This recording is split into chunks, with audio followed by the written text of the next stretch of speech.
शेतकरी बांधवांना सांगणं आहे, गावगाड्यातल्या बलुत्या आलुत्याला सांगणं आहे, ही आपली एकी कधी फुटू द्यायची नाही. मागू आपण एसटीचं आरक्षण मागू, एससीचं आरक्षण मागू.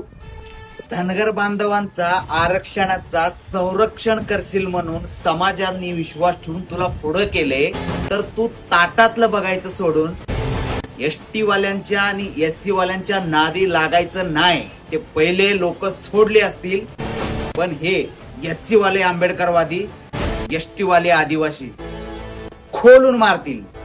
मग पळायला ना जंगल राहणार आहे ना शहर. सपोर्ट पाहिजे असेल तर बोल, करतो, पण आमच्या ताटात हात घालायचा नाही, परवडणार नाही. जय भीमा कोरेगाव, जय भीम, जय आदिवासी.